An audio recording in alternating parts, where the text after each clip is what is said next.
Hi, my name is Sarah Becker. I am a violin and viola teacher and freelancer from Ohio.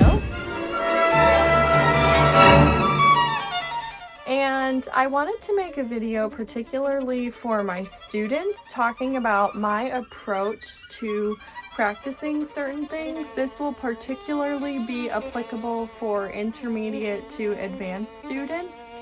So what I have a lot of my students tell me is, I'm not sure how to practice this, or there's so much to do, where do I start? This is typically the method that I use, especially when I'm starting a piece, but really all through learning it. This is an approach that's worked well for me lately. So for my students, maybe this will help you guys, and for anybody that wants a different approach to practicing, maybe just something new to try out, this might help you as well. First thing I do when I'm learning something is just play through it, no matter what state it's in. So for this example, I'm going to be using the Accolade Violin Concerto because a couple of my students are working on it right now. First, just play through it if it's something I'm working on and see what kind of state it's in. I think that a lot of the mistakes that happen in auditions just happen as a result of people never just playing through something and seeing what happens. So first I would just play through it, kind of look at the mess, pick up the pieces. And then the second thing I do is just go through something super slow for intonation without very much concern to rhythm really, or bowings, but mostly concern for just pitch and really being nitpicky. So from the beginning, picking that arpeggio apart.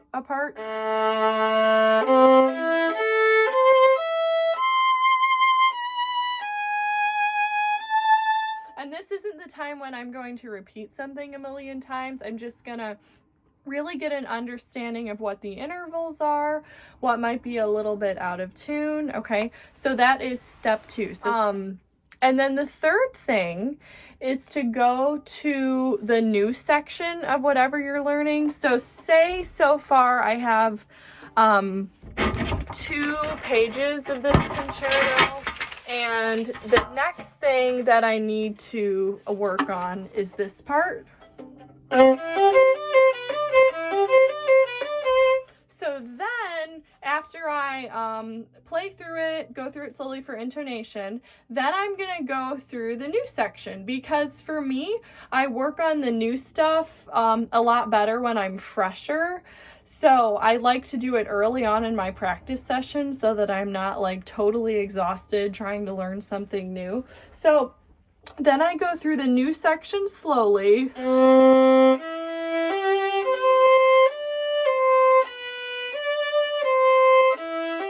If it's something really notey, maybe I first just take out the slurs or whatever and just get the notes. I like putting this step here because that way I can do the part that I've learned so far slowly for intonation, but then I can just continue and keep doing the new spot for intonation. And so then I always predetermine like how much I'm going to do of a new spot. So maybe I'm going to go up to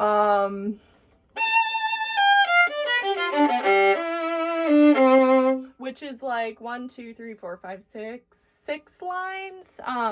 So maybe that's going to be my new section for the day, and I'll go through it once or twice, but I don't do anything crazy with it because I think that it needs to just get in your fingers and in your head first. So I'm going to do much more with that like the next day, but I'll just go through some of a new section. Okay. So that was the third step. The fourth thing that I do is then I go back to the beginning after I've gone through it for intonation, and now I work on my repetitions. So there's all kinds of places where personally for me, I have to repeat stuff several times. And so maybe the first thing in here would be maybe it would be finding that C. So,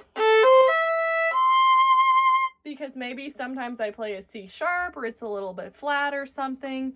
So I repeat it. 2, 3, 4,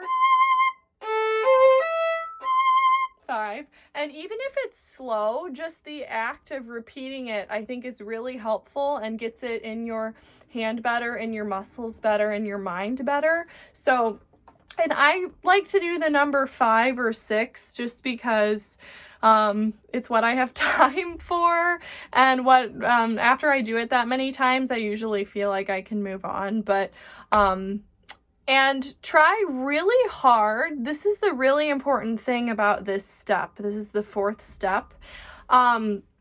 If you miss something, just stop right there. Don't try to do it again immediately. Stop right there. Stop right there. Stop right there. Determine what the issue was. Was it flat, sharp? What happened? Determine what it was, and then try it again. And you'll probably be able to fix it just like that, okay? The other approach is you get it wrong once, and so then you just immediately try to go through it again. Oh, still wasn't right. Do it another time. Still wasn't right. And then the 4th time you're like, okay, maybe I'm too sharp. Okay, what?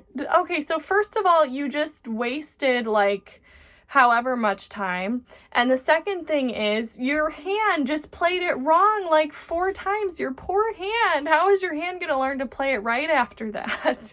Okay, so just, if you mess it up, just figure out what's wrong with it, fix it, and then repeat it. Like I said, for me, 5 times, but maybe for you it's 3, maybe for you it's 7, whatever. Okay, so then I go through as much as I have like that, and sometimes this takes me a while, which is totally fine, because especially in the beginning of learning something, you're going to need a lot of repetitions. And to anyone that says, well, doesn't that take a long time? I would say, yeah, it does. You know what takes longer? Unlearning this after you've learned it the wrong way.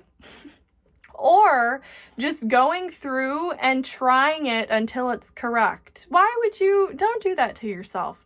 Just figure out what's wrong, fix it a couple times, move on, okay? It's not the most exciting way of practicing, but it's effective. And when I do this round, I also try to fix rhythm mistakes. So I basically try to play through the music pretty close to how I would want to perform it, and I catch the mistakes, okay? So this takes a really focused ear to play this, so fix the rhythm mistakes the same way. So if you mess up, I don't know, when you have the double stops, if you're playing 8th notes here, instead of a dotted 8th note and a 16th note, fix it. Try it again. Again. Okay, you get the point. And then 5 times. So this is also the round where I might have to do some metronome work. I might have to do some rhythms to work something up to speed. I might have to try some bowings, okay? All of that nitty-gritty stuff, the repetition, stuff like that is done in this round, okay? So that's the 4th step, and what I like about this is now I've played the piece through in some form like 3 different times, so I'm also just getting repetition of the whole piece for myself. So now I tend to get out a recording that I like, and then I listen to the recording. So say I have like 3 different recordings of this that I like. I'll get out one of them, and I try to play it. I try to play maybe a couple phrases of the recording, and then I record myself playing the same thing, and then I listen back to it and see, and boy, are there a lot of differences when I do that. And I pick just a couple things that I can make better. And you can mix it up with this. Maybe sometimes you just record yourself and try to fix things. Maybe some days you just listen to recordings and try to match it. I like to incorporate both because I get a broader picture, I think, or a more overall encompassing picture. So that's what I like to do. And with this, I usually don't do it for more than a page or something, just because I find it to be time consuming and very nitty gritty. So that's my 5 steps for practicing something. So the first thing was that I go through it, just see how it sounds. Don't worry too much. Just, of course, try to play your best. We should always try to play our very best. But if you make mistakes, don't worry about stopping to fix them. That's a big rule, actually. Don't stop to fix the mistakes. You need to learn to just get through it. Okay, second thing, go back very slowly for intonation. Third step is then you go to your new part and you just go through your new part a couple times. And the new part will be added, by the way, of course, the next day, and you'll start incorporating more and more of the piece. And then, so the fourth thing is the repetitions, nitty-gritty work. Fifth thing is the musical stuff, where then you listen to a recording or listen to yourself and try to just get it to sound better and better based off of what you hear. Okay, so this is the practice approach that's worked for me. I would love to hear how you approach practicing a new piece of music, because I'm always looking for better ways of practicing and starting new pieces and the practice process. So I hope this helps my students and anybody else that watched this. Let me know your thoughts and let me know if it helped you at all. Okay, thank you.